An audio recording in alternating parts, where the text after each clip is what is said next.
Welcome to Big Daddy Storytime. We're reading Walt Disney's Princesses. Belle, who could love a beast? I'm Princess Belle. I live with the prince in a castle that people used to say was haunted. In a way, they were right. Once upon a time, a terrible beast lived there. Before I became a princess, I lived with my father, an inventor. Our neighbors didn't understand us. They wondered why my father spent all day creating strange inventions and why I love reading books so much. Gaston, one of our neighbors, he was a hunter and thought of himself as a prize catch. I thought he was pretty rude, and very rude at that. He often called me the luckiest girl in town because he had decided to marry me without asking me how I felt. I couldn't stand him. One day after Papa left home to enter his latest invention in a competition, Gaston stopped by. "Say, you'll marry me," he said.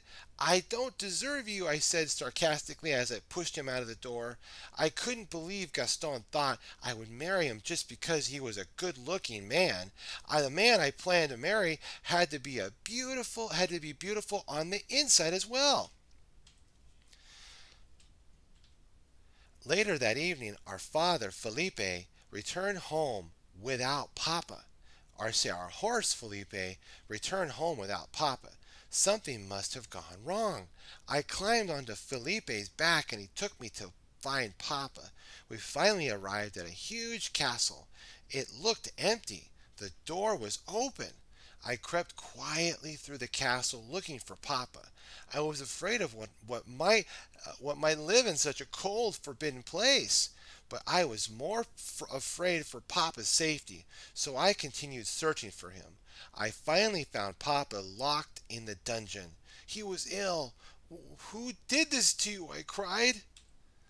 "What are you doing?" A voice crawled behind me. It was a beast. He had giant, sharp teeth and horns on his head.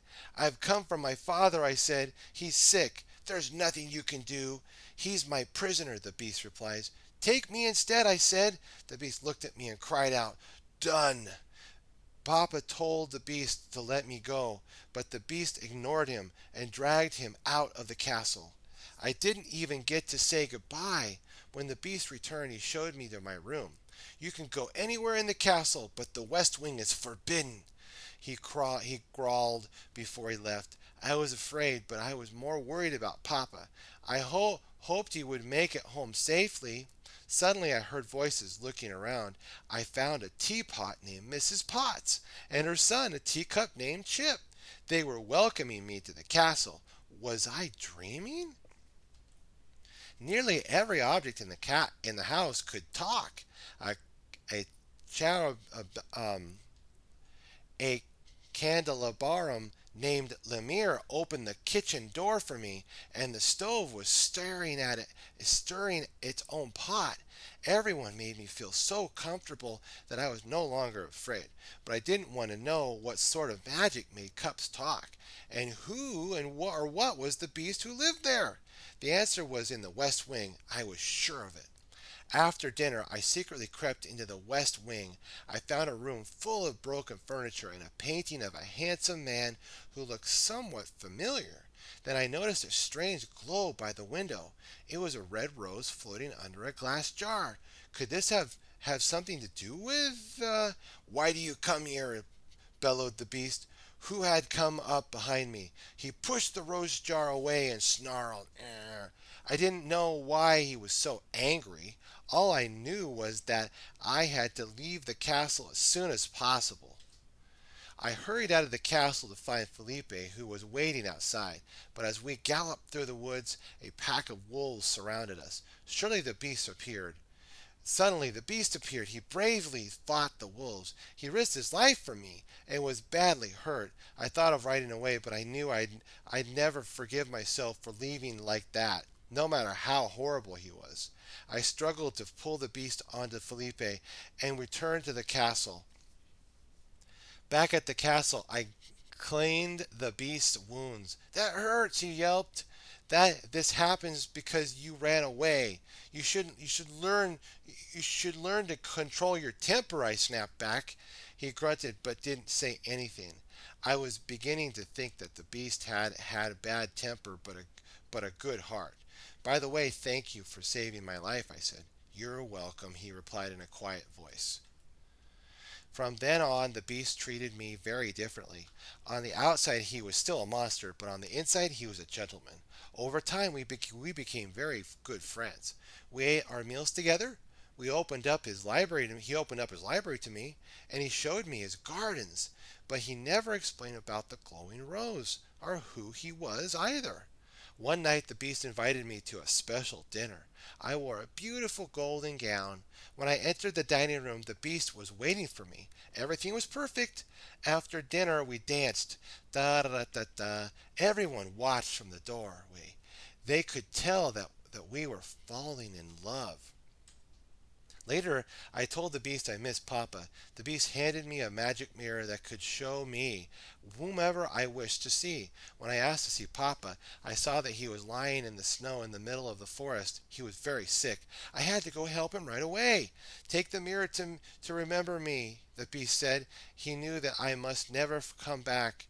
I hurried to the forest with Felipe and found Papa. We headed home. After I had left, the beast noticed that the rose had lost some of its petals. Once we got home, I put Papa to bed. How did you escape? He cried. Papa, I said, the beast let me go. Suddenly, Gaston and some of the villagers were at our door. Gaston told the crowd that Papa was crazy and had been talking about a hideous beast. The villagers had come to take Papa away unless I agreed to marry Gaston. My father's not crazy, I can prove it, I said. Pulling out the magic mirror, I asked the mirror to show me the beast. Everyone gasped as the beast's image appeared. Gaston snatched the mirror from me. The beast will come after your children, he cried to the villagers. Let's kill the beast! He's not the monster, I shouted. You are. But the villagers ignored me. They followed Gaston to the beast's castle. When I arrived, Gaston and the beast were already fighting on the castle roof. Gaston hurt the beast, but then Gaston lost his balance and fell to the ground. At least I saw you one last time, the beast said to me. He was dying. I love you, I said. A bright light surrounded the beast's body and lifted him up into the air. When the light faded, the beast had become a prince! The very same prince from the painting I had seen in the West Wing. Later I found out that an enchantress had cursed the young prince and turned him into the beast because he had been selfish. He had also left the rose. She had also left the rose. If the last petal had fallen, the beast would have remained a monster forever. But since he had learned to love and found someone to love him in return before the last petal fell, the spell had been broken. Although honestly, it didn't matter to me. The beast, the prince, I loved them both. What have we learned today? We learned from Belle, we learned from the beast, and we learned from Gaston and all the villagers and all of the enchanted people of the castle that love conquers all, no matter what. Remember, Belle learned to love the beast or the prince because she was in love with the beast and the prince, both of them at the same time. That's right, my friends. Okay, be sure to have a fun-filled super day today. Be sure to like, favorite, and subscribe. Stay tuned for more Big Daddy Story Time. God bless.